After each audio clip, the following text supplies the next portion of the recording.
A few months ago, a new FNAF fan game released, and it immediately caught my attention.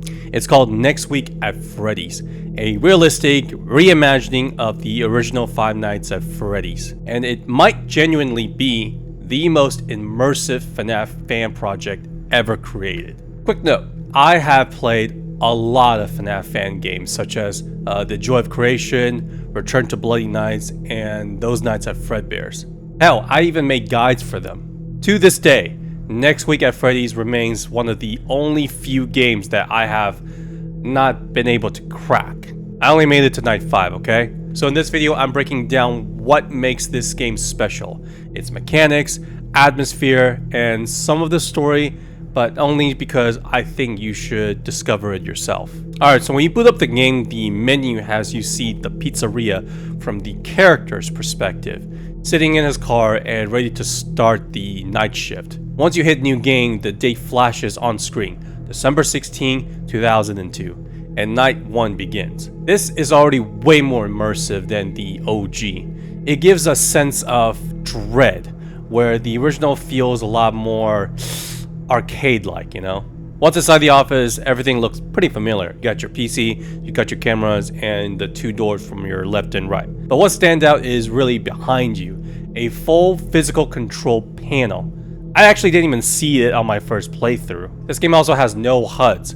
For example, the power meter from the original is actually displayed on the gouge on the control panel in real time, and the time is only shown to you when you actually boot up the PC. Instead of the phone guy, you have this thing called the Comcat, a virtual assistant bastard that reminds me of the Bonzi malware from the early 2000s. It teaches you the basics like the browser, the help panel, etc, etc. This alone changes the pacing because in most FNAF fan games, night 1 is usually a tutorial where players use the free time to really just understand how the control works and what the mechanics are. Now it's the same for this game, but players can also go through documents like the photos, the audio logs, and the documents. It's a fantastic way of making what's essentially a free night more interesting by letting players discover the story instead of just waiting around, you know? Now, Next Week at Freddy's stays faithful to the FNAF 1 layout, but it also adds some new twists. In the original, gameplay-wise, the rooms are used as a way of predetermining where the animatronics will go next. Like, for example, if Bonnie is in the storage room, he'll be on the left side of the door once he leaves. This game, however, completely turns that mechanic upside down. The animatronics here not only attack you through your doors, but they can now enter different rooms at random and sabotage your defense. The grid room controls your power, the compressor room controls your doors, the server room controls your cameras, Power Cove has Foxy, and the storage room has, another Foxy, really. In other words, you now have to defend 5 rooms. Well, 6 if you include the office. You're actually forced to memorize the map and respond really quickly. There's also the placement, and by that I mean the lights and the security door buttons are not next to each other. If you need to close the server room door, you need to exit out of the PC, turn 180, and aim directly at the correct lever. There are no shortcuts or quick inputs in this game.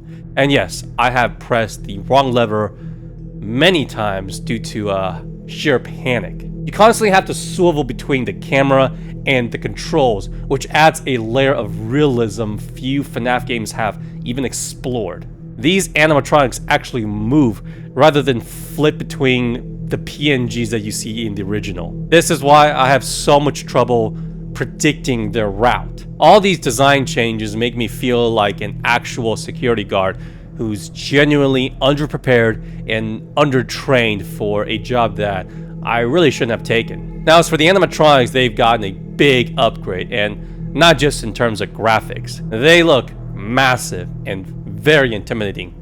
It kind of reminds me of the FNAF movie, actually. Now, starting with Bonnie, he actually remains true to his original self by only attacking from the left side. However, he can now sabotage your camera and your doors by entering the server room and the compressor room. Chica is the same. She'll only attack you from the right, but she will only sabotage the camera room. Freddy, on the other hand, is pure evil because he can enter any of the 5 rooms at random, as well as your hallway. Last, of course, is Foxy, and he is the only animatronic here that gets a huge mechanical change. Now, unlike the OG FNAF, where Foxy will only attack you once his curtains are open, this game turns him into an office attack by the other animatronics. Basically, if he's activated by Bonnie, he'll come from the left door. If he comes from the right door, he's activated by Chica. And when it comes to Freddy, it's actually random, and you better pick the right one. Now, you can repel him by closing the correct door, but he'll also eat a huge amount of power, just like the original. There's also another Foxy in the storage room called Scrap Foxy. He can only be accessed by Freddy, and if you repel him once, he will not return, unlike Foxy. He's not too bad. Now, you might think that Foxy is the second reason why I couldn't beat this game. Oh boy, my sweet summer child. Allow me to introduce you to Comcat.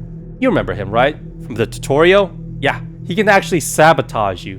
Basically, he'll randomly appear when you are looking at your PC and stun lock you with stupid questions, jokes, and trivia. You cannot do anything while this dumb cat is on screen. So as if this game isn't hard enough, you now have an RNG mechanic that serves nothing but piss you off.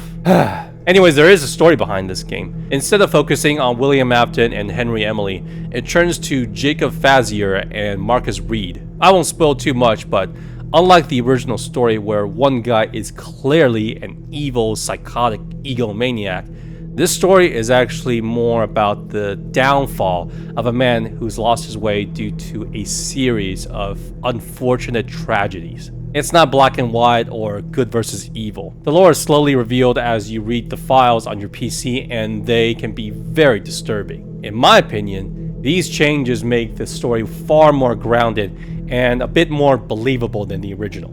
Now, what makes Next Week at Freddy's so immersive isn't just the graphics, it's the whole design philosophy. No HUD, real-time environment, realistic learning curve. It's difficult but also fair.